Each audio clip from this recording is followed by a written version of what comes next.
بسم الله الحمد لله والصلاة والسلام على رسول الله وعلى آله وصحبه ومن والاه. اللهم انفعنا بما علمتنا وعلمنا ما ينفعنا وزدنا علما. رب اشرح لي صدري ويسر لي أمري واحلل عقدة من لساني يفقهوا قولي. سبحانك لا علم لنا إلا ما علمتنا إنك أنت العليم الحكيم. رب يسر ولا تعسر وتمم بالخير وبك نستعين. أعوذ بالله من الشيطان الرجيم. بسم الله الرحمن الرحيم. ألا إن لله ما في السماوات والأرض ألا إن وعد الله حق ولكن أكثرهم لا يعلمون. هو يحيي ويميت وإليه ترجعون.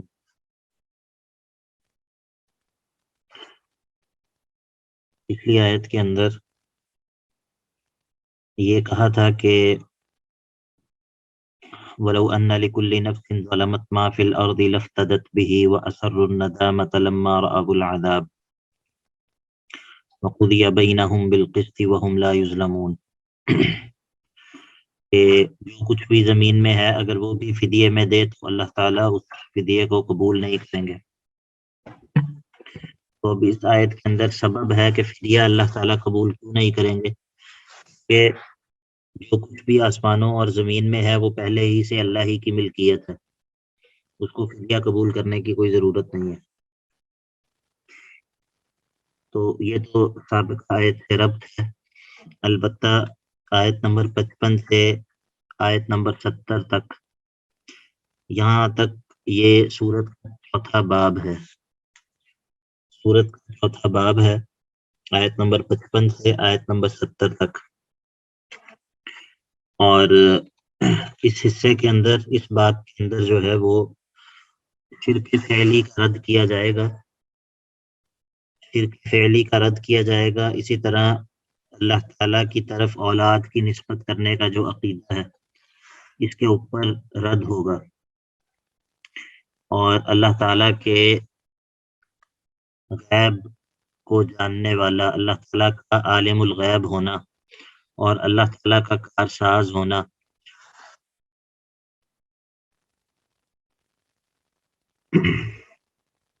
اس کے عقلی دلائل کا تذکرہ ہوگا. قرآن مجید کی طرف ترغیب الی القرآن اور بشارت للمؤمنین، یہ وہ مضامین ہیں جو کہ اس حصے میں بیان ہوں گے. آیت نمبر 55 سے لے کر آیت نمبر 70 تک یہ باب ہے. تو الا خبردار، ان للہ ما فی السماوات والارض، خبردار اللہ ہی کی ملکیت ہے اور اللہ ہی کے اختیار میں ہے. یہ لام جو ہے للہ سے پہلے یہ دونوں معنی دے سکتا ہے، ملکیت کا معنی بھی اور اختیار کا معنی بھی، تو دونوں معنی ہی مراد ہیں. تو الا ان للہ ما فی السماوات والارض، جو کچھ بھی آسمانوں اور زمین میں ہے وہ اللہ ہی کی ملکیت ہے، یا پھر جو کچھ بھی آسمانوں اور زمین میں ہے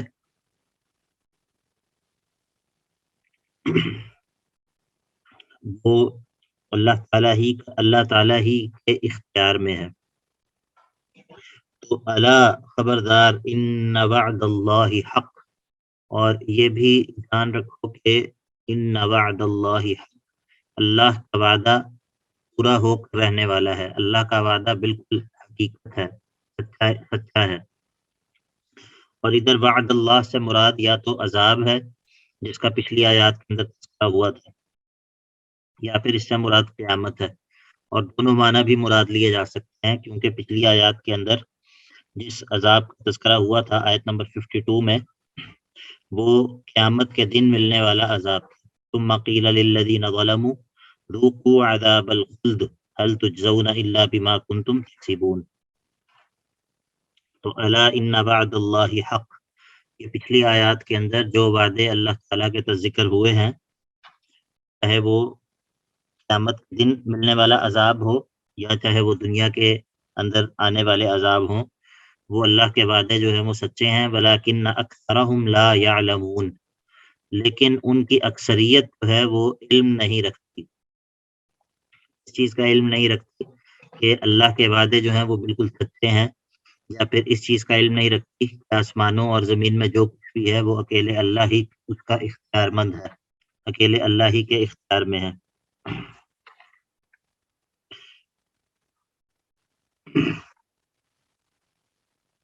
وَيُحْيِي وَيُمِيتُ وَإِلَيْهِ تُرْجَعُونَ، یہ کیا ہے؟ یہ عقیدہ توحید پر دلیل عقلی ہے۔ هو یحیی و یمیت و الیہ ترجعون، اسی طرح یہ جو پیچھے کہا کہ ان للہ ما فی السماوات والارض، یہ اس پر تصریح ہے کہ جب آسمانوں اور زمین میں جو کچھ ہے وہ اسی کے اختیار میں ہے، تو پھر اس کو زندگی دینا اور اس کو اس چیز کو موت دینا یہ بھی اللہ ہی کے اختیار میں ہے۔ هو یحیی و یمیت، وہی ہے جو زندہ کرتا ہے اور مارتا ہے، یا وہی ہے جو زندگی کا اختیار رکھتا ہے اور وہی ہے جو مارنے کا اختیار رکھتا ہے۔ وَإِلَيْهِ تُرْجَعُونَ، اور اسی کی طرف تم سب کو لوٹایا جائے گا۔ اس حصے میں اس بات قیامت ہے۔ وَيُحْيِي وَيُمِيت، یہ دلیل عقلی ہے۔ وَإِلَيْهِ تُرْجَعُونَ، اس میں اس بات قیامت ہے، اس بات قیامت یعنی کہ تم اسی کی طرف لوٹائے جاؤ گے، یعنی کہ بعث بعد الموت، دوبارہ سے اللہ کی طرف لوٹایا جانا، اور اسی کو تو قیامت کہتے ہیں۔ تو یہ اس میں اس بات قیامت ہے۔ جو اگلی آیت ہے، یا ایھا الناس قد جاءتکم موعظۃ من ربکم وشفاء لما فی الصدور وہدی ورحمۃ للمؤمنین، یہ آیت بڑی اہم ہے، اس آیت کے اندر کئی چیزیں بیان ہوں گی۔ اس آیت کا عنوان کیا ہے؟ اس آیت کا عنوان ہے ترغیب الی القرآن، ترغیب الی القرآن۔ پیچھے چونکہ عذاب کا تذکرہ ہوا، عذاب کا تذکرہ ہوا، دنیا کے عذاب کا بھی اور آخرت میں ملنے والے عذاب کا بھی تذکرہ ہوا، اب اس آیت کے اندر اس عذاب سے بچنے کا سبب ذکر ہو رہا ہے، اور وہ کیا ہے؟ وہ قرآن ہے۔ تو اس آیت میں ترغیب الی القرآن ہے، ترغیب الی القرآن، اور ترغیب الی القرآن کتنے طریقوں سے یہاں پر اس آیت کے اندر ذکر ہوگی؟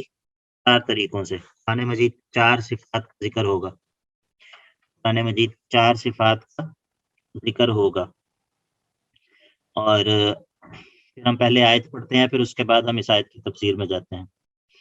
یا ایھا الناس، اے لوگو، قد جاءتکم، یقیناً تمہارے پاس آ گئی ہے، موعظۃ من ربکم، تمہارے رب کی جانب سے نصیحت، موعظہ تمہارے رب کی جانب سے نصیحت، یا موعظہ کے اوپر ایک لکھ لیں۔ وشفاء لما فی الصدور، اور کیا آ گیا ہے تمہارے پاس؟ شفاء لما فی الصدور، ان بیماریوں کی جو سینوں میں ہیں، ان چیزوں کی شفا جو کہ سینوں میں ہے، وہ شفا تمہارے پاس آ گئی ہے۔ شفا کے اوپر 2 لکھ لیں۔ وہدن، اور ہدایت تمہارے پاس آ گئی ہے، اس کے اوپر 3 لکھ لیں۔ ورحمۃ للمؤمنین، اور مؤمنوں کے لیے جو چیز رحمت ہے وہ تمہارے پاس آ گئی ہے، اس کے اوپر 4 لکھ لیں۔ تو اس آیت کے اندر قرآن مجید 4 صفات کا تذکرہ ہوا ہے۔ موعظہ سے مراد یہ ہوتا ہے نصیحت یا برے اخلاق سے، بری چیزوں سے منع کرنے والی۔ واعظ کو واعظ اسی لیے کہتے ہیں کہ وہ انسان کو روکتا ہے، واعظ انسان کو روکتا ہے، تو وہ نصیحت جس میں وعید بھی شامل ہو کہ تمہیں یہ کام کرنا چاہیے، اور اگر تم نہیں کرو گے تو اس پر یہ وعید ہے، اس کو واعظ کہتے ہیں، وہ نصیحت جس میں وعید بھی موجود ہو۔ تو قرآن مجید کی پہلی صفت کیا ہے؟ وہ موعظۃ من ربکم، وہ واعظ ہے، اور دوسری صفت کیا ہے؟ وہ شفا ہے دلوں کی بیماریوں کے لیے، شرک، نفاق، اسی طرح شکوک و شبہات، یا اس طرح دیگر جو دل کے اندر موجود بیماریاں ہیں، ان کے لیے یہ قرآن شفا ہے، ان کا علاج ہے۔ تو یہ دوسری صفت ہے۔ اور تیسری صفت ہے کہ وہدن، اور وہ ہدایت ہے، اچھے اخلاق کے لیے، اچھے عقائد کے لیے، اچھے اعمال کے لیے رہنمائی ہے، وہ قرآن سے ملتی ہے۔ ہدن وہ رہنما ہے، یہ تیسری صفت ہے۔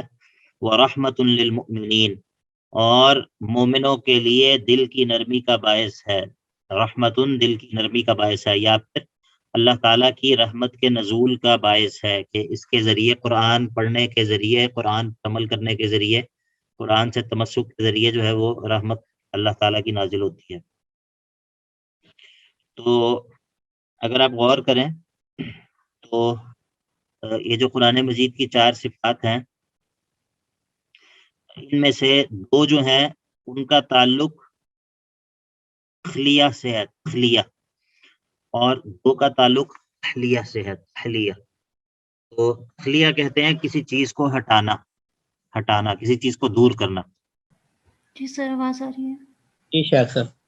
اچھا جی، یہ میرے کی بورڈ میں ذرا اردو پتہ نہیں لکھی نہیں جا رہی، کیا ایشو ہے؟ تو کوئی لکھ دے یہاں پر آ خا لام یا اور ہا تخلیہ، اور آ ہا لام یا اور ہا تحلیہ، اگر کسی کے پاس اردو کا کی بورڈ ہے تو،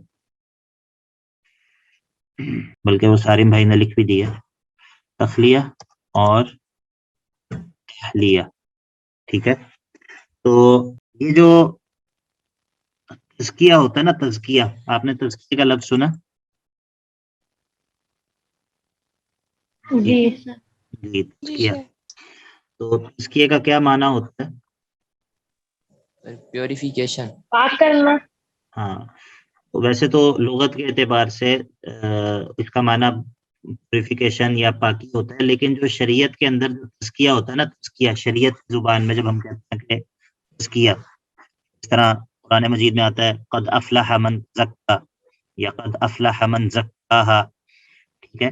اسی طرح وذالک جزاء من زکا، اس طرح قرآن مجید کے اندر کئی جگہوں پر تزکیہ کا لفظ استعمال ہوتا ہے۔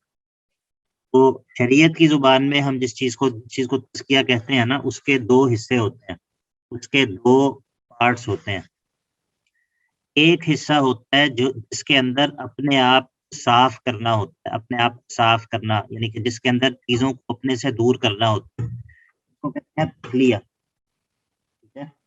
اور تخلیہ یعنی کہ خواہ کے ساتھ اپنے آپ کو پاک کرنا، اور اس کے مقابلے میں جو ہوتا ہے وہ ہوتا ہے تحلیہ، ہا کے ساتھ۔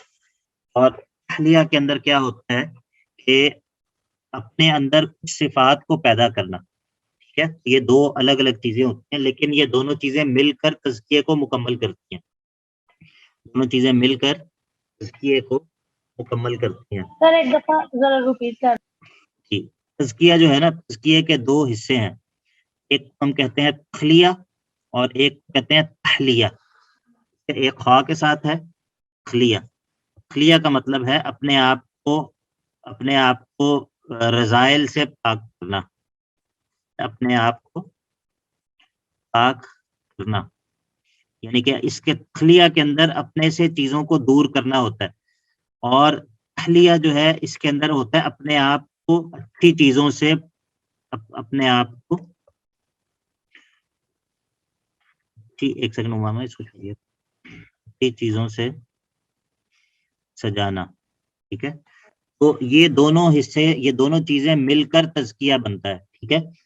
تو یہ جو قرآن مجید کی 4 صفات کا تذکرہ ہوا ہے، ان میں سے جو پہلی 2 صفات ہیں موعظۃ من ربکم وشفاء لما فی الصدور، ان کا تعلق ہے تخلیہ کے ساتھ، ٹھیک ہے۔ یعنی کہ موعظۃ من ربکم، وہ نصیحت کہ برے کاموں سے منع کرنے والی چیز ہے، تو اس کے اندر تخلیہ کا معنی ہے۔ اور شفاء لما فی الصدور، شفا کا مطلب کیا ہوتا ہے؟ بیماریوں کو دور کرنا، بیماریوں کا دور ہونا شفا کا مطلب ہوتا ہے، اس کے اندر بھی تخلیہ کا معنی ہے۔ لیکن جو ہدی و رحمت للمؤمنین ہے، ان کے اندر تحلیہ کا معنی ہے، ٹھیک ہے، ہدایت اور رحمت، اس کے اندر کوئی چیز حاصل ہو رہی ہے، اور موعظہ اور شفا، اس کے اندر کوئی چیز ہم سے دور ہو رہی ہے، ٹھیک ہے۔ تو یہ یعنی کہ پہلے جو ہے وہ تخلیہ کا تذکرہ کیا اور پھر جو ہے وہ تحلیہ کا تذکرہ کیا۔ آپ ذرا مجھے ایک بات بتائیے کہ اگر جو ہے وہ ہمارے جسم سے بو آ رہی ہو اور کپڑے بھی گندے ہوں اور جسم بھی میلا ہوا ہو، آپ اس کے اوپر پرفیوم لگاتے ہیں؟ نہیں سر۔ تو پہلے کیا کریں گے؟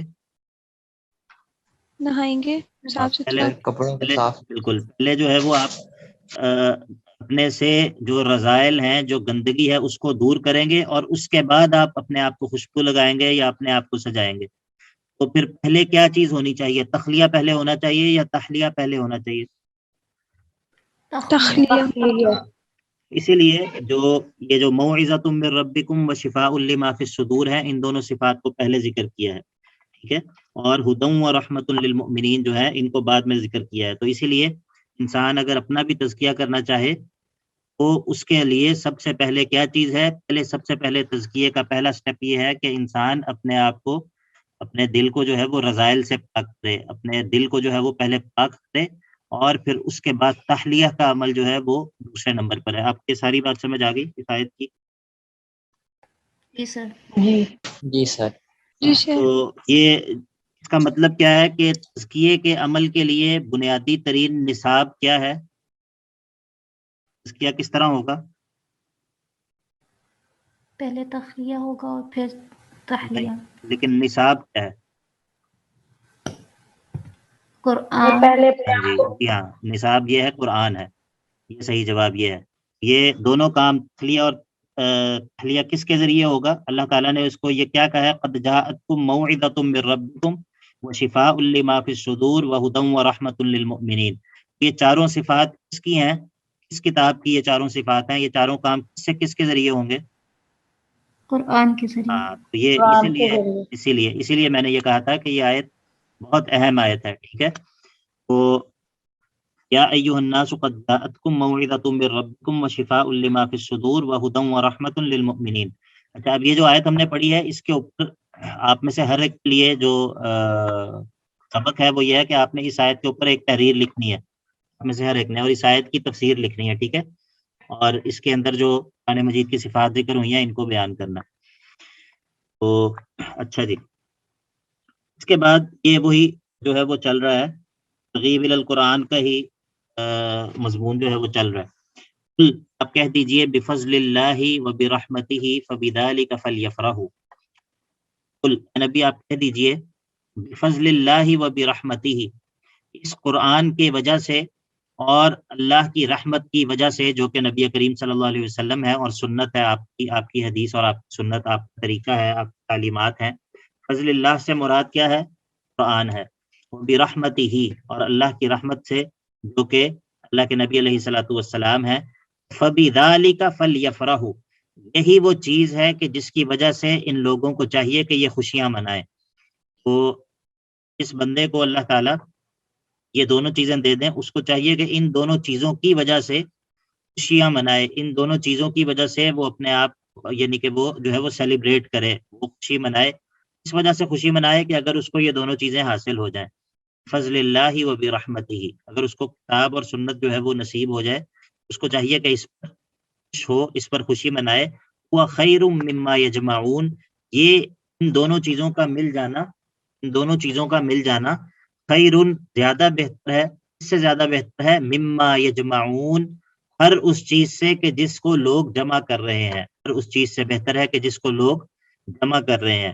تو انسان کے لیے اصل خوشی کی بات کیا ہے؟ اس کو یہ دونوں چیزیں مل جائیں، فضل اللہ و رحمتہ، اللہ تعالیٰ کا فضل اور اللہ تعالیٰ کی رحمت جو ہے وہ اس کو مل جائے. اور اس سے فضل اللہ سے مراد قرآن ہے، اور رحمتہ سے مراد کیا ہے؟ اللہ کے نبی علیہ الصلوۃ والسلام ہے. یہ ان دونوں آیات کے اندر ترغیب الی القرآن تھی. اب جو ہے وہ شرک فعلی کا رد ہے، شرک فعلی پر رد ہے. شرک فعلی کیا ہوتا ہے؟ شرک فعلی یہ ہوتا ہے کہ اپنے عمل کے ذریعے اسی طرح شرک کرنا، اور اس کی ایک بڑی جو صورت ہوتی ہے وہ یہ ہوتی ہے کہ اللہ تعالیٰ کے حلال اور حرام کے بجائے خود سے جو ہے وہ تحلیل اور تحریم کرنا، خود سے تحلیل اور تحریم کرنا، بغیر دلیل کے، اللہ تعالیٰ کی طرف سے دلیل کے بغیر کسی چیز کو حلال قرار دینا اور کسی چیز کو حرام قرار دینا. تو قل ارأیتم، اے نبی آپ کہہ دیجئے کہ ارأیتم، تم دیکھو تو صحیح، کہ ما انزل اللہ لکم من رزق، جو تمہارے لیے اللہ تعالیٰ نازل کرتے ہیں رزق میں سے، جو رزق تمہارے لیے اللہ تعالیٰ نازل کرتے ہیں، فجعلتم منہ حراما وحلالا، تم بنا لیتے ہو اس رزق میں سے کچھ کو حرام اور کچھ کو حلال۔ جو اللہ تعالیٰ تمہارے لیے آسمان سے رزق نازل کرتے ہیں اس میں سے کچھ کو تم حرام کہہ دیتے ہو اور کچھ کو حلال قرار دے دیتے ہو، یعنی کہ یہ وہ حرام اور حلال نہیں ہے اللہ تعالیٰ کے حکم سے ہے، بلکہ یہ اپنی طرف سے، اس لیے فجعلتم کہا ہے، تم نے مقرر کر دیا ہے اس کو، بعض کو حرام اور بعض کو حلال۔ ایک تو وہ حلال اور حرام ہے جس کو اللہ تعالیٰ نے نازل کیا ہے، یہاں پر اس کی بات نہیں ہو رہی، بلکہ یہاں پر کون سے حلال اور حرام کی بات ہو رہی ہے جو انسانوں نے خود سے مقرر کر لیے ہیں۔ فجعلتم منہ حراما وحلالا، قل اے نبی آپ کہہ دیجئے اللہ اذن لکم، کیا اللہ نے تمہیں اس کا حکم دیا ہے، ام علی اللہ تفترون، یا پھر تم اللہ پر جھوٹ باندھتے ہو، کیا ان چیزوں میں سے بعض کو حرام کرنے کا اور بعض کو حلال کرنے کا حکم تمہیں اللہ نے دیا ہے؟ اگر ایسا نہیں ہے تو پھر دوسری صورت کیا ہے کہ تم اللہ پر جھوٹ باندھتے ہو، کیونکہ دو ہی صورتیں ہیں، یا تو تمہیں کسی چیز کے حلال اور حرام ہونے کا اللہ تعالیٰ نے بتایا ہو، اگر ایسا نہیں ہے اور تم کسی چیز کو حلال یا حرام قرار دیتے ہو تو اس کا مطلب یہ ہے کہ تم اللہ پر جھوٹ باندھ رہے ہو، دو ہی صورتیں ہیں۔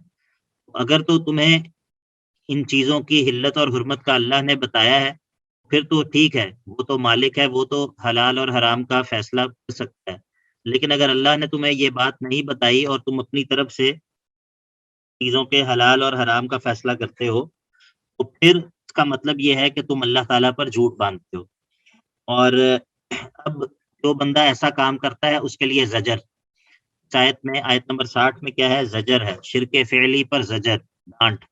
زجر کا معنی ہوتا ہے ڈانٹ، لفظ بھی ہم بار بار استعمال کرتے ہیں۔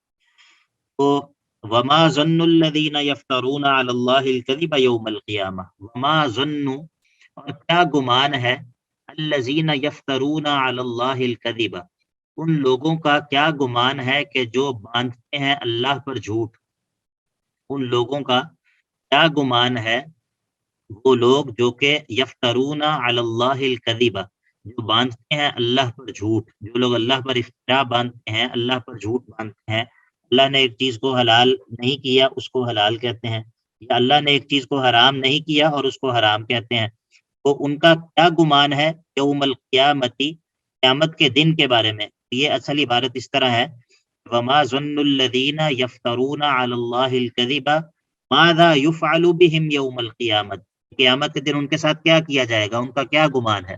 اس میں زجر ہے کہ ان کے ساتھ جو کیا جائے گا ان کو اس کا علم نہیں ہے کہ ان کے ساتھ قیامت کے دن کیا کیا جائے گا۔ اور اگر کوئی بندہ اللہ تعالیٰ پر جھوٹ باندھتا ہے تو قیامت کے دن جب وہ اللہ کے سامنے پیش ہوگا تو اللہ تعالیٰ پھر اس کے ساتھ کیا سلوک کریں گے؟ یہ زجر ہے، شرک فعلی پر زجر۔ اور ان اللہ لذو فضل علی الناس ولکن اکثرهم لا یشکرون، اور اللہ تعالیٰ تو لوگوں پر فضل کرتا ہے، مہربانی کرتا ہے، لیکن لوگوں کی اکثریت جو ہے وہ شکر ادا نہیں کرتی، لوگوں کی اکثریت جو ہے وہ شکر ادا نہیں کرتی۔ وما تکون فی شأن وما تتلو منه من قرآن ولا تعملون من عمل الا كنا علیکم شہودا اذ تفیضون فیہ وما يعزب عن ربك من مثقال ذرة في الأرض ولا في السماء ولا أصغر من ذلك ولا أكبر إلا في كتاب مبين۔ ما تكون في شأن، اور آپ نہیں ہوتے کسی بھی حال میں، آپ نہیں ہوتے کسی بھی حال میں، وما تتلو منه من قرآن، اور وما تتلو منه من قرآن، جس میں آپ، وہ حالات کہ جن میں آپ قرآن پڑھتے ہیں، اس قرآن میں سے تلاوت کرتے ہیں، اور ولا تعملون من عمل، اور نہ ہی آپ کوئی عمل کرتے ہیں، الا، مگر آپ کی وہ حالت اور آپ کا وہ عمل، الا کنا علیکم شہودا، مگر ہم ہوتے ہیں آپ پر مطلع، مگر ہم آپ پر مطلع ہوتے ہیں۔ آپ کی کوئی بھی حالت ایسی نہیں ہے جس میں آپ قرآن پڑھتے ہوں، یا کوئی اور حالت ہو جس میں آپ قرآن نہ پڑھے ہوں، یا کوئی بھی آپ کا عمل آپ عمل کرتے ہیں، الا کنا علیکم شہودا، مگر ہم اس وقت آپ پر مطلع ہوتے ہیں، ہمیں آپ کی اس کیفیت اور آپ کی اس حالت کا ہمیں علم ہوتا ہے. اذ تفیضون فیہ، جس وقت آپ اس کام میں مشغول ہوتے ہیں، جس وقت آپ اس کام میں داخل ہوتے ہیں، مشغول ہوتے ہیں، تو ہمیں آپ کی اس حالت اور کیفیت کا علم ہوتا ہے. وما یعزب عن ربک، اور نہیں ہے غائب، عن ربک، آپ کے رب سے، من مثقال ذرۃ فی الارض، ذرہ برابر بھی کوئی چیز زمین میں، ولا فی السماء، نہ ہی آسمان میں، ولا اصغر من ذلک ولا اکبر الا فی کتاب مبین، اور کوئی ذرے سے چھوٹی چیز یا ذرے سے بڑی چیز ایسی نہیں ہے کہ الا فی کتاب مبین، مگر وہ کتاب مبین میں ہے، وہ اللہ تعالیٰ کے علم میں موجود ہے. اس آیت کا کیا عنوان ہے؟ اس آیت کا عنوان ہے عقلی دلیل، اللہ تعالیٰ کے علم پر عقلی دلیل. تو اس آیت کے اندر اللہ تعالیٰ کے علم کو ثابت کیا گیا ہے. اللہ تعالیٰ جو ہے اس کا علم جو ہے وہ بالکل کامل ہے، کسی بھی اعتبار سے اللہ تعالیٰ کے علم کے اندر نقص نہیں ہے. تو وما تكون في شأن وما تتلو منه من قرآن ولا تعملون من عمل إلا كنا عليكم شهودا إذ تفيضون فيه وما يعزب عن ربك من مثقال ذرة في الأرض ولا في السماء ولا أصغر من ذلك ولا أكبر إلا في كتاب مبين. ألا إن أولياء الله لا خوف عليهم ولا هم يحزنون. آیت کے اندر بشارت ہے مومنین کے لیے، بشارت للمؤمنین. کہ پیچھے جو ہے وہ اس صورت کا موضوع، اس صورت کا دعویٰ کیا تھا؟ رد شفاعت قہری. جی، قہری کہ رد شفاعت قہری یہ تھا کہ لوگ یہ سمجھتے ہیں کہ ہمارے اولیاء جو ہے وہ اللہ سے زبردستی ہمیں چھڑا لیں گے. تو اس آیت کے اندر یہ بھی بتایا جائے گا کہ اولیاء کون ہیں، اور شفاعت قہری کا رد ہے، اس چیز کا رد نہیں ہے کہ کوئی اولیاء موجود ہی نہیں ہوتے. اولیاء موجود ہوتے ہیں، لیکن ان کی نشانی سن لو کہ ان کی نشانی کیا ہوتی ہے. ٹھیک ہے، تو شفاعت قہری کا جب رد کیا پیچھے بھی، تو اس سے ذہن میں یہ خیال پیدا ہو سکتا تھا کہ شاید کوئی اولیاء اللہ ہوتے ہی نہیں ہیں. اب اس آیت کے اندر بتایا جائے گا نہیں، اللہ کے اولیاء ہوتے ہیں، لیکن ان کی نشانی سن لو کہ ان کی نشانی کیا ہے. تو اولیاء اللہ ضرور ہوتے ہیں، لیکن شفاعت قہری جو ہے یہ کسی کی مجال نہیں کہ اللہ سے زبردستی کر سکے. آپ کو بات سمجھ آ گئی؟ جی سر. جی جی سر. سر. الا خبردار، ان اولیاء اللہ، شک جو اللہ کے اولیاء ہیں، لا خوف علیہم، ان پر کوئی خوف نہیں ہے، ولا هم یحزنون، اور نہ ہی وہ غمزدہ ہوں گے. تو خوف کا تعلق عموماً علماء لکھتے ہیں کہ آنے والی چیز کے ساتھ ہوتا ہے، اور حزن کا تعلق گزری ہوئی چیز کے ساتھ ہوتا ہے. تو نہ ہی ان پر خوف ہوگا، نہ ہی ان پر حزن ہوگا. یہ اولیاء اللہ کے لیے بشارت ہے. جو اللہ کے اولیاء ہیں ان کی جو ہے وہ اللہ تعالیٰ ان کی طرف سے ان کے لیے جو ہے وہ کوئی بھی خوف اور حزن جو ہے وہ ان کے لیے نہیں ہوگا، نہ ہی دنیا میں، نہ ہی قبر میں، نہ ہی حشر کے میدان میں، نہ ہی اعمال کے کھلنے کے وقت، نہ ہی حساب و کتاب میں، اور نہ ہی حوض کوثر کے موقع پہ، نہ ہی پل صراط کے موقع پہ. یہ جتنے بھی مراحل ہیں، ان سارے مواقع کے اوپر ان کے اوپر کوئی خوف اور حزن نہیں ہوگا. بڑے عظیم لوگ ہیں، لیکن ان کی نشانی یہ ہے کہ الذین آمنوا وکانوا یتقون، یہ وہ لوگ ہیں جو ایمان لاتے ہیں. ایمان سے مراد ایمان کامل ہے. وکانوا یتقون، اور اپنے آپ کو بچاتے ہیں اللہ تعالیٰ کی مخالفت سے، اللہ تعالیٰ کی معصیت اور نافرمانی سے. اس میں شرک سے بچنا بھی شامل ہے، حرام سے بچنا بھی شامل ہے، اور شبہات سے بچنا بھی شامل ہے. اگر ایک بندہ ایمان کامل اس کا ہو، اور وہ شرک سے بچتا ہو، خون کے اندر کن تین چیزوں سے بچنا شامل ہے؟ شرک سے بچنا، محرمات سے بچنا، اور شکوک و شبہات والی چیزوں سے بچنا. تو جو بندہ ان تین چیزوں سے بچتا ہے اور اس کے ساتھ ساتھ اس کے اندر ایمان بھی موجود ہے، تو یہ بندہ کیا ہے؟ یہ اولیاء اللہ میں شامل ہے. الا ان اولیاء اللہ لا خوف علیہم ولا هم یحزنون کے اندر یہ شامل ہے، الذین آمنوا وکانوا یتقون. جب یہ بتایا کہ ان کے اوپر کوئی خوف اور حزن نہیں ہے، اور ان کی صفات بھی بتا دی، اب جو ہے وہ بشارت ہے. لہم البشری فی الحیات الدنیا وفی الآخرہ، تو خوف اور حزن کا نہ ہونا ایک اور بات ہے، لیکن اگر بندے کے اوپر خوف اور حزن نہ ہو، کیا یہ ضروری ہے کہ وہ خوش بھی ہو؟ نہیں سر. ہاں، یہ دونوں الگ الگ چیزیں ہیں. ایک ہے کہ انسان کو کوئی خوف اور حزن نہ ہو، اور ایک یہ ہے کہ اس کے ساتھ ساتھ انسان کے لیے خوشخبریاں اور بشارتیں بھی ہوں. ٹھیک ہے، تو پہلی آیت میں، آیت نمبر 62 کے اندر خوف اور حزن کی نفی کی ہے، اور آیت نمبر 64 کے اندر 64 نمبر آیت کے اندر جو ہے وہ دنیا میں اور آخرت میں ان کے لیے بشارتوں اور خوشخبریوں کا تذکرہ ہے. اور جو درمیان والی آیت ہے اس میں کیا بیان ہوا ہے؟ آیت نمبر 63 میں اور یہ ایک ایک کر کے بتائیں کیا بیان ہوا ہے آیت نمبر 63 میں؟ اولیاء اللہ کی صفات بیان ہوئی ہیں کہ وہ وہ کامل. آیت، جی بالکل، 63 نمبر آیت میں صفات بیان ہوئی ہیں، اور اس سے پہلے خوف اور حزن کی نفی ہے، اور اس کے بعد والی آیت کے اندر بشارت اور خوشخبری ہے. کہا کہ لہم البشرا فی الحیات دنیا و فی الآخرہ، اور ان لوگوں کے لیے، ہم ضمیر کن کی طرف لوٹ رہی ہے؟ ان کے لیے، اولیاء اللہ کے لیے. اولیاء اللہ کے لیے، لہم البشرا فی الحیات الدنیا و فی الآخرہ، اور ان کے لیے خوشخبریاں ہیں دنیا کی زندگی میں بھی اور آخرت کی زندگی میں بھی.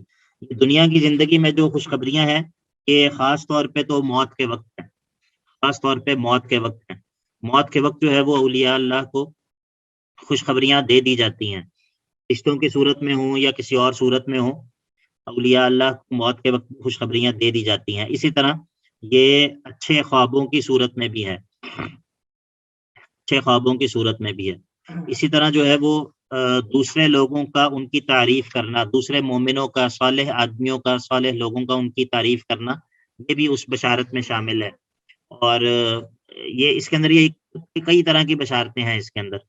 تو لہم البشرا فی الحیات الدنیا، اور وفی الآخرہ اس کے اندر جو ہے وہ قبر کی زندگی کے آغاز میں رشتوں کا آنا اور اس وقت جو بشارتیں ملتی ہیں وہ بھی شامل ہیں، اور اس کے بعد جو آخرت سارے مراحل ہیں ان سب مراحل کے اندر ملنے والی بشارتیں بھی شامل ہیں. لا تبدیل لکلمات اللہ، اللہ کے وعدوں میں کوئی تبدیلی نہیں ہے. ذالک هو الفوز العظیم، وذالک هو الفوز العظیم، اور یہ جو ہے یہ بڑی عظیم کامیابی ہے. تو کیا عظیم کامیابی ہے؟ یہاں پر کس چیز کو عظیم کامیابی کہا گیا ہے؟ اللہ پاک کے اولیاء کو ذریعے دنیا اور آخرت میں کے لیے خوشخبری ہے، جی ہر کہ ان کو دنیا اور آخرت میں خوشخبری ہے. جی، کوئی اور؟ جو قرآن کے ذریعے تزکیہ کرتے ہیں اپنا، ان کے لیے. یہ بات بھی آپ کی ٹھیک ہے، لیکن یہاں پر اس کانٹیکسٹ میں کیا بڑی عظیم کامیابی کیا ہے؟ جو ان کو دنیا اور آخرت میں لا تبدیل لکلمات اللہ، کہ جو ان کے لیے فیصلہ ہو گیا وہ تبدیل ہونے والا نہیں ہے. نہیں، جو یہاں اپنے پر ایمان کو بچا لیتے ہیں ان کے لیے یہ خوشخبری ہے. یہاں پر مراد یہ ہے کہ اولیاء اللہ میں انسان کا شامل ہو جانا، اولیاء اللہ میں شامل ہو جانا، یہ جو ہے الفوز العظیم ہے. کیونکہ یہ تمام چیزیں جو آپ نے بتائی ہیں، یہ تمام چیزیں جو آپ نے بتائی ہیں، یہ تو سارے انعامات ہیں نا، یہ تو مل ہی جائیں گے. تو اصل کامیابی تو یہ ہے کہ انسان اولیاء اللہ میں شامل ہو جائے، تو یہ سارے کے سارے جو انعامات ہیں یہ خود بخود اس کو مل جائیں گے. ٹھیک ہے، تو یہ انعامات کو نتیجہ ہیں، انعامات کو صلہ اور نتیجہ ہے. اصل جو چیز ہے جس کے اوپر یہ نتیجہ مرتب ہوا ہے وہ کیا ہے؟ وہ انسان کا اولیاء اللہ میں شامل ہو جانا ہے. ٹھیک ہے، یہ انعامات جو ہیں کہ خوف اور حزن کی نفی ہو گئی، اور دنیا اور آخرت میں بشارت مل گئی، یہ نتائج ہیں. نتائج ہیں اس چیز کے، نتائج ہیں اس چیز کے کہ انسان اولیاء اللہ میں شامل ہو جائے.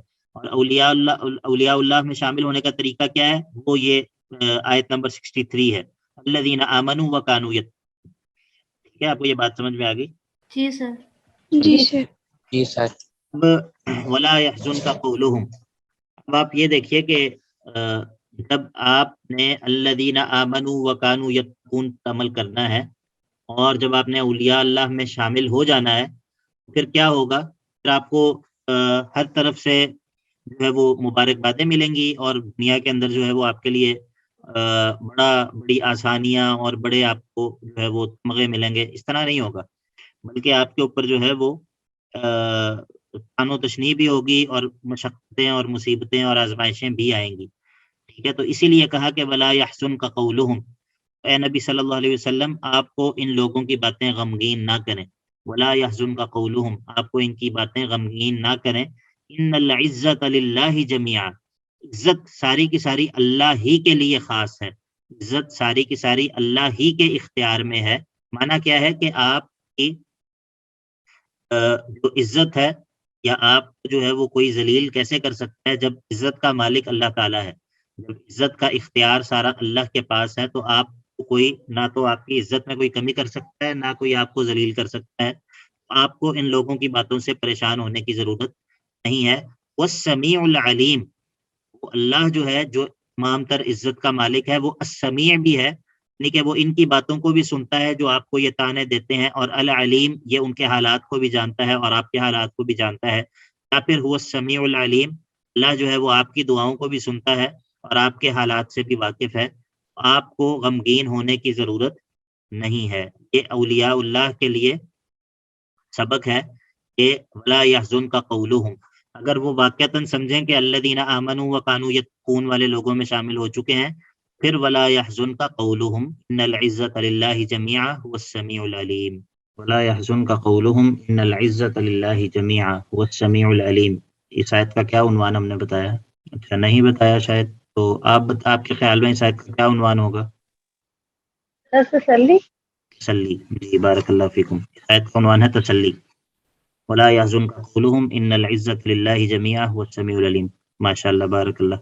یہ میں نے بتایا تھا یا آپ نے خود سے یہ گیس کیا؟ سر خود سے گیس کی ہے۔ بارک اللہ فیکم، بارک اللہ فیکم، ماشاء اللہ۔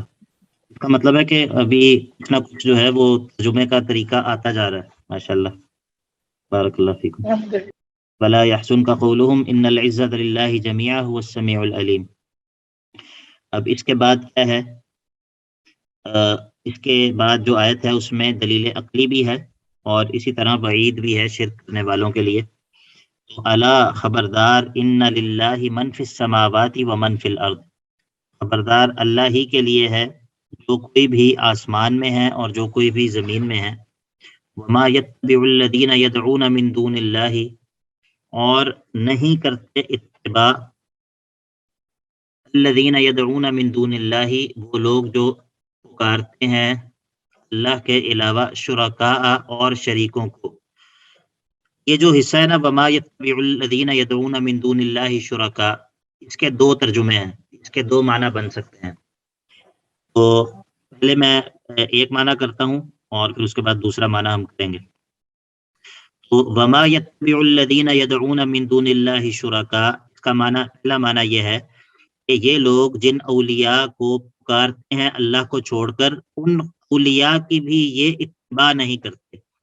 وہ اولیاء خود نیک لوگ تھے، ان لوگوں نے اللہ کو چھوڑ کر ان کو پکارنا تو شروع کر دیا ہے، لیکن ان کی اتباع نہیں کرتے، عمل کے اندر ان کی اتباع نہیں کرتے۔ اس صورت میں اگر ہم یہ ترجمہ کریں گے تو شرکاء جو ہے یہ یتبعو کا مفعول ہے، یتبعو کا مفعول ہے۔ بات جو میں نے کی ہے اس کو کوئی طالب علم دہرا دے تاکہ ذرا زیادہ وضاحت ہو جائے۔ یہ کہ یہ لوگ اب جن کو فالو کرتے ہیں یہ ان کی بھی پیروی نہیں ایکچولی کرتے، جن کو یہ جو لوگ مان رہے ہوتے ہیں کہ یہ ہمارے پیروکار ہیں، یہ ان کی بھی اتباع نہیں کر رہے ہوتے۔ اس صورت میں اور یہاں آپ نے شرکاء شرکاء جو ہے وہ یتبعون پہ اس کا آ رہا ہے ایفیکٹ، اس طرف جا رہا ہے۔ یعنی کہ یتبعو کا مفعول ہے، یتبعو کا مفعول ہے۔ فعل کے لیے ایک فاعل ہوتا ہے، ایک فعل کا مفعول ہوتا ہے، ٹھیک ہے؟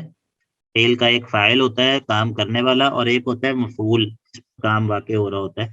اگر ہم یہ معنی کریں تو اس صورت میں شرکاء جو ہے یہ یتبعو کے لیے مفعول ہے، کہ وہ لوگ جو الذین یدعون من دون اللہ، جو لوگ اللہ کے علاوہ پکارتے ہیں، تو وہ ان شرکاء کی بھی اتباع نہیں کرتے، صرف ان کو پکارتے ہی ہیں، ان کی اتباع نہیں کرتے۔ یہ تو ایک معنی ہے۔ دوسرا معنی یہ ہے کہ ہم یتبعو کا جو مفعول ہے وہ محذوف نکالیں گے، یتبعو کا مفعول جو ہے وہ محذوف نکالیں گے، اور اس صورت میں کیا عبارت ہوگی کہ وما یتبع الدلیل الذین یدعون من دون اللہ شرکاء، یہ لوگ جو کہ اللہ کے علاوہ اور شرکاء کو پکارتے ہیں یہ کسی دلیل اور یقینی بات کی پیروی نہیں کرتے. یہ لوگ جو کہ اللہ کے علاوہ اور شرکاء کو پکارتے ہیں یہ کسی دلیل یا یقینی معنی کی کسی چیز کی پیروی نہیں کرتے. ان یتبعون الا الظن، ان یتبعون یہ نہیں اتباع کرتے الا الظن مگر صرف گمان کی اور اندازے کی. وَإِنْهُمْ إِلَّا يَخْرُصُونَ اور نہیں ہیں یہ لوگ مگر صرف اندازے لگاتے. یہ لوگ صرف اندازے لگاتے ہیں اور کسی یقینی دلیل کی پیروی نہیں کرتے بلکہ صرف اپنے اندازوں اور اپنے گمان کی پیروی کرتے ہیں. دوسرا ترجمہ، دوسرا جو میں نے معنی کیا ہے، یہ کوئی بھائیوں میں سے کوئی اس کا بتا دے، دہرا دے اسے. سر اس سے مراد ہے کہ یہ لوگ کسی دلیل یا یقینی معنی میں کسی چیز کی پیروی نہیں کرتے. ہاں، تو اس صورت میں عبارت کیسے ہوگی؟ اس میں جو یتبعو کا ہے وہ مفعول مضاف نکالیں گے، نہیں، محذوف معذوف ہاں نکالیں گے، اور وہ کیا ہے؟ دلیل. دلیل. وما يتبع الدلیل الذین یدعون، آخر ٹھیک ہے. اس صورت میں یہ ہوگا.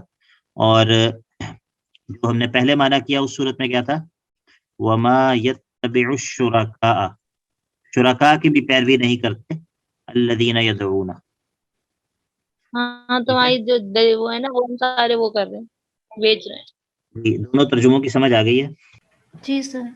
ان میں سے کون سا زیادہ بہتر لگ رہا ہے؟ سر اگر ورڈز کو دیکھیں تو سیکنڈ زیادہ بہتر لگ رہا ہے کیونکہ آگے الا الظن کا لفظ آیا ہے. سیکنڈ سے مراد کون سا ہے جو میں نے لکھنے میں دوسرے نمبر پر ہے؟ یتبع الدلیل والا. ہاں، یہ والا معنی زیادہ. باقی لوگوں کا کیا، باقی علماء کا کیا خیال ہے؟ جی شیخ یہی دوسرے والا. ہاں، اصل میں یہ جو بات کے الفاظ ہے نا، ان یتبعون الا الظن وانہم الا یخرصون، اس کی وجہ سے زیادہ بہتر معنی یہی لگ رہا ہے کہ اصل اس کا ترجمہ اس طرح کیا جائے کہ وہ لوگ جو کہ اللہ تعالیٰ کے علاوہ اور شرکاء کو پکارتے ہیں یہ کسی دلیل کی پیروی نہیں کرتے، اور دلیل سے مراد ہے یقینی چیز، یعنی کہ ظن کے مقابلے میں دلیل. ٹھیک ہے، تو یہ معنی زیادہ بہتر ہے. آج تو میں نے سوچا تھا کہ ہم آیت نمبر 70 تک پڑھ لیں گے، اس حصے کو مکمل کر لیں گے، لیکن لگ رہا ہے کہ اس کو انشاءاللہ ہم کل مکمل کریں گے. سوالات وغیرہ ہیں تو پوچھیں. ٹھیک، کوئی سوال نہیں ہے؟ جی شیخ جو آپ نے جی ایک ایک کر کے پوچھیں. جی آمنہ آپ پوچھیں. شیخ آپ نے جو 57 آیت جو بتائی ہے اس کی اسائنمنٹ بنانی ہے یا پھر ویسے ہی تحریر لکھنی ہے اس پہ؟ آپ اس کو اسائنمنٹ ہی سمجھ لیں، لیکن آپ لکھ کے تو ضرور بھیجیں گروپ میں. السلام علیکم سر. وعلیکم السلام. شیخ یہ جو آیات یہاں سے سٹارٹ ہوئی ہیں بشارت المومنین کی کو جو بشارت دی گئی تھی، ہاں جی. اور یہاں سے تسلی تک کی جو آیات ہیں شیخ، ایک تو ان کا میں پوچھنا چاہ رہی ہوں کہ نزول کا بیک گراؤنڈ کیا تھا، یعنی کہ یہ آپ صلی اللہ علیہ وسلم کو بھی تسلی کے طور پہ کہا جا رہا ہے نا، ولا یحزنک سے مجھے یوں لگ رہا ہے جیسے. اور دوسرا یہ کہ ایک ترتیب سے میں بنانا چاہ رہی ہوں، مطلب کہ ایمان والے لوگ جب اپنے ایمان کو بچا لیں گے تو وہ اولیاء اللہ میں شامل ہوں گے اور پھر ان پر کوئی خوف نہیں رہے گا اور نہ ہی کوئی غم ہوگا ان کے لیے. یہ ترتیب اس طرح سے ہے. بالکل ایسے ہی ہے کہ جو اولیاء اللہ ہیں، جو دنیا کے اندر اولیاء کے مرتبے پر لوگ فائز ہو جائیں گے تو پھر ان کے لیے دنیا میں بھی کوئی خوف اور حزن نہیں ہے اور آخرت میں بھی کوئی خوف اور حزن نہیں ہے. شیخ یہ آیات کس ٹائم کی پہ نازل ہوئی ہیں؟ خاص ان آیات کا شان نزول ابھی میرے علم میں نہیں ہے، دیکھنا پڑے گا. ٹھیک ہے، ویسے تو یہ جو سورت ہے، سورت مکی ہے، مکی سورت ہے سورہ یونس، تو یقیناً یہ مکہ میں ہی نازل ہوئی ہیں آیات بھی. تو اب مکہ میں خاص کس موقع کی یہ آیات ہیں اس کا مجھے علم نہیں ہے. اور شیخ میرا ایک سوال پہلا بھی تھا جو آپ نے کہا تھا کہ وہ میں کل جواب دوں گا اس کا. جی وہ کیا سوال تھا؟ ابھی تو میرے بھی ذہن سے نکل گیا سوال کیا تھا. تو اگر آپ کو یاد چل ہو میں تو چیک کر مجھے کے کس طرح بتا یاد دوں ہوگا. گی. سر آیت نمبر 61 میں جو آپ نے عنوان لکھا ہے کہ یہ اللہ کے علم پر عقلی دلیل ہے، تو عقلی دلیل کو تھوڑا سا مجھے کنفیوژن ہو رہی ہے اس بارے میں، کیونکہ یہ ساری چیزیں جس طرح وما تکون فی شأن وما تتلو منہ من قرآن، تو مطلب یہ کہ اللہ تعالیٰ کے علم میں یہ سب کچھ ہے، لیکن یہ تو ایمان کا حصہ ہے نا. تو عام لوگ جس طرح ایتھیسٹ وغیرہ ہوتے ہیں تو وہ تو جو کائنات کی چیزیں نشانیاں ہوتی ہیں ان کے ذریعے مطلب ہم ان کو کہتے ہیں نا کہ وہ عقلی دلیل ہے. مجھے یہ چیز نہیں واضح ہو رہی کہ یہاں پہ اس کو عقلی دلیل کہا جائے گا.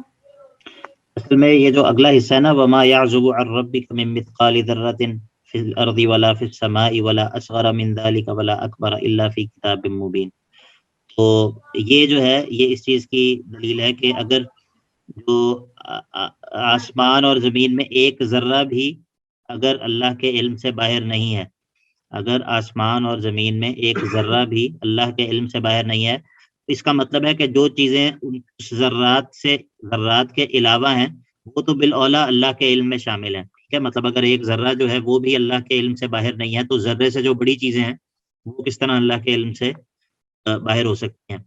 عقلی دلیل اس کو اس ناحیے سے کہا جاتا ہے. باقی ہم نے پہلے بھی بات کی تھی کہ عقلی دلیل کا معنی یہ ہے کہ یہ نقلی دلیل کے مقابلے میں ہے. نقلی دلیل کے مقابلے میں نقلی دلیل ہم اس کو کہتے ہیں کہ جو پچھلے کسی لوگوں سے کسی بات کو نقل کیا جا رہا ہو کہ فلاں نبی کے جو ہے وہ واقعہ اس طرح ہے، یا پہلے گزرے ہوئے لوگوں میں سے نیک لوگوں میں سے کسی کا واقعہ جو ہے وہ اس طرح ہے. اس کو ہم نقلی دلیل کہتے ہیں کہ وہ پچھلے لوگوں سے منقول دلیل ہے، اور اس کے مقابلے میں ہم اس کو عقلی دلیل کہتے ہیں. باقی رہے ملحدین یا ایتھسٹ وغیرہ جس طرح آپ نے کہا، ان کے لیے ان کو جو ہے وہ اللہ تعالیٰ کے علم کے دلائل دینے کی ضرورت ہی نہیں ہے. ان کو اللہ تعالیٰ کے علم کے دلائل دینے کی ضرورت نہیں ہے، بلکہ سب سے پہلے جو ہے وہ ان سے اللہ تعالیٰ کے وجود کے اوپر بات ہوتی ہے. ٹھیک ہے، تو علم کے دلائل جو ہیں وہ یہ بعد کی چیز ہے، یہ ایک بعد کی چیز ہے. اگر ملحد کے ساتھ بات ہوگی اس کو اللہ تعالیٰ کے علم پر قائل نہیں کیا جائے گا، کیونکہ وہ سرے سے اللہ تعالیٰ کے وجود کو ہی تسلیم نہیں کر رہا. اس کو تو پہلے اللہ تعالیٰ کے وجود کے دلائل دیے جائیں گے کہ وجود اللہ تعالیٰ کا جو ہے یہ موجود ہے، اس کے کیا دلائل ہیں. ٹھیک ہے، تو یعنی کہ اس کو جو عقلی دلیل ہم نے کہا ہے وہ نقلی دلیل کے مقابلے میں اس کو عقلی دلیل کا ہے. ٹھیک ہے، جی سر واضح ہو گیا، جزاک اللہ. بارک اللہ فیک. السلام علیکم شیخ، میرا سوال یہ تھا کہ توحید ربوبیت بیان ہو رہی ہے سورت کے آغاز میں، لیکن اس کے بعد یہ بات آپ نے کہا تھا کہ عبادت صرف اللہ کی کرنی ہے. تو میرا سوال وہاں یہ میں نے کیا تھا کہ بیان صرف توحید ربوبیت ہی ہو رہی ہے اور یہاں ذکر توحید الوہیت کا کیا گیا ہے. جی، تو اس بارے میں آپ یہ آپ یاد ہے کہ کون سی آیات میں سوال ہوا تھا؟ آیت پر کون سا تھا؟ آیات سٹارٹ کی آیات تھی، سٹارٹ سے توحید ربوبیت پہ ہی ذکر ہو رہا تھا. تقریباً یہ آیت نمبر سورہ یونس کے آغاز 10 تک جا رہی ہے، آغاز کی ہی ہیں یہ ساری آیات. اصل میں آپ کو اس کا نا ایک مختصر سا جواب میں آپ کو بتا دیتا ہوں اس کا، اور یہ اہم سوال ہے. اصل میں جو توحید ربوبیت ہے نا، یہ دلیل ہے توحید الوہیت کو ثابت کرنے کے لیے. توحید ربوبیت دلیل ہے توحید الوہیت کو ثابت کرنے کے لیے. یعنی کہ جو دعویٰ ہے، دعویٰ کیا ہے قرآن کا؟ توحید الوہیت. ٹھیک ہے، اصل دعویٰ. اور جس چیز پر انبیاء کا اپنی قوموں سے اختلاف ہوا ہے وہ کیا ہے؟ توحید الوہیت ہے. لیکن یہ دعویٰ ہے. دعویٰ کیا ہے؟ توحید الوہیت، یعنی کہ اکیلے اللہ کی عبادت کرو، یہ دعویٰ ہے. اور دعوے کے لیے کس چیز کی ضرورت ہوتی ہے؟ جی، دعوے کو ثابت کرنے کے لیے دلائل کی ضرورت ہوتی ہے. دلائل کی ضرورت جی، ہوتی ہے. تو توحید الوہیت کے دعوے کو ثابت کرنے کے لیے جو دلیل ہے وہ ہے توحید ربوبیت. ٹھیک ہے، یعنی کہ مطلب یہ ہے کہ جب تم اللہ تعالیٰ کو رب مانتے ہو، تم یہ مانتے ہو کہ خالق بھی وہ ہے، تم یہ مانتے ہو کہ مالک بھی وہ ہے، تم یہ مانتے ہو کہ تدبیر بھی وہ کرتا ہے، زمین اور آسمان کو بھی اس نے پیدا کیا ہے، اور بارش بھی وہ برساتا ہے، اور زمین سے اناج بھی وہ اگاتا ہے، اور ہمارے سمع اور بصر کا مالک بھی وہ ہے، اور تو اولاد بھی وہ دیتا ہے، یہ لا آخری ساری چیزیں جو ہیں، جب تم ان سب چیزوں کو مانتے ہو کہ یہ سب کام اللہ کرتا ہے، تو پھر عبادت بھی تمہیں اللہ ہی کی کرنی چاہیے. یہ ہے استدلال. توحید ربوبیت کے ذریعے توحید الوہیت استدلال اس طرح ہوتا ہے کہ اللہ تعالیٰ، اور یہ پورے قرآن میں آپ کو جگہ جگہ ملے گا. آپ قرآن شروع سے شروع کر دیں اور آخر جی پڑھتے جائیں، یہ ٹھیک ہے، تو آپ کو ہر جگہ پر یہی استدلال ملے گا، ہر جگہ پر آپ کو یہی استدلال ملے گا. قرآن مجید کے آغاز میں یہ جو ہے سورہ فاتحہ جو ہے، سورہ فاتحہ کے حوالے سے میں نے اس دن بھی کسی کو کہا تھا، میں نے ایک لنک بھیجا تھا کہ آپ اس کو سنیں. سورہ فاتحہ سر. کے اندر، جی آپ نے اس کو سنا تھا؟ جی سر سنا تھا، ہاف رہتا ہے. ٹھیک ہے، اس کے اندر بھی یہ بات جو ہے وہ ہوئی تھی کہ خود سورہ فاتحہ کے اندر اگر آپ دیکھیں، یا پھر اس کے بعد آپ سورہ بقرہ کے آغاز میں دیکھیں جہاں پر یا ایھا الناس اعبدوا ربکم الذی خلقکم والذین من قبلکم لعلکم تتقون، جو آیات ہیں جہاں پر اللہ تعالیٰ جو ہے وہ پہلی مرتبہ خطاب کرتے ہیں یا ایھا الناس کہہ کے سورہ بقرہ کے شروع میں، تو وہاں پر بھی اگر آپ غور کریں، وہاں پر بھی کیا ہوتا ہے کہ پہلے شروع میں کہا ہے کہ یا ایھا الناس اعبدوا، عبادت کرو، اور آگے ساری ربوبیت کی چیزیں جو ہیں وہ بیان کی ہیں، ٹھیک ہے، آخر تک جو ہے وہ اسی طرح ہے. اس کے بعد اگر آپ آخری قرآن پاک کی اگر آپ آخری صورتوں پہ غور کریں، قل اعوذ برب الفلق اور قل اعوذ برب الناس، تو یہ جو پناہ مانگنا ہے، پناہ مانگنا، اعوذ میں پناہ طلب کرتا ہوں، یہ پناہ مانگنا کیا ہے؟ یہ عبادت ہے. پناہ مانگنا کیا ہے؟ عبادت ہے شیخ. اور یہ کس سے میں طلب کرتا ہوں؟ رب الفلق سے، رب الناس سے، ٹھیک ہے. چونکہ وہ رب ہے اسی لیے میں اس سے پناہ طلب کرتا ہوں، ٹھیک ہے. تو اللہ تعالیٰ کا رب ہونا اللہ تعالیٰ کے الہ ہونے کی دلیل ہے، اور یہ بہت اہم مسئلہ ہے، یہ بہت اہم اور مرکزی اور بنیادی مسئلہ ہے. اس مسئلے کو اچھی طرح سمجھنے کی ضرورت ہے کہ آپ اس بات پر کس طرح استدلال کرتے ہیں کہ ہمیں اللہ کی عبادت کرنی چاہیے، ہمیں کسی اور کی عبادت نہیں کرنی چاہیے. اگر کوئی آپ سے پوچھے کہ آپ یہ کیوں کہتے ہیں کہ ہمیں اللہ کی عبادت کرنی چاہیے، کسی اور کی عبادت نہیں کرنی چاہیے، تو اس کا کیا جواب ہوگا پھر آپ کے پاس؟ جب ہر چیز پہ قادر اللہ کی ذات ہے، دینے والے اللہ ہیں، تو پھر اللہ کے علاوہ ہاں، کسی اور کی عبادت تو ہو نہیں سکتی. نہیں، اس کا پھر آپ اللہ کی یعنی کہ آپ اس کو اس طرح کہیں، ایک جملے میں آپ اس کو اس طرح کہیں کہ چونکہ وہ رب ہے اسی لیے معبود بھی اسی کو ہونا چاہیے، چونکہ وہ رب ہے، اور رب کے لفظ کے اندر پھر یہ ساری چیزیں آ جاتی ہیں. لیکن اس مسئلے کا خلاصہ جو ہے وہ اس طرح ہے کہ چونکہ وہ رب ہے تو جو رب ہو وہی معبود ہوتا ہے، وہی اس بات کا مستحق ہے کہ اسی کی عبادت کی جائے، ٹھیک ہے. جی شیخ ٹھیک ہو گیا. جو یہ رب ہو، رب کے ہاں علاوہ کوئی اور الہ ہو نہیں سکتا. ہاں، اسی کو الہ ہونا چاہیے، اسی کی عبادت ہونی چاہیے، چونکہ وہ رب ہے تو عبادت کا مستحق بھی وہی ہے. جزاک اللہ خیر. بارک اللہ فیک. السلام علیکم ورحمۃ اللہ وبرکاتہ.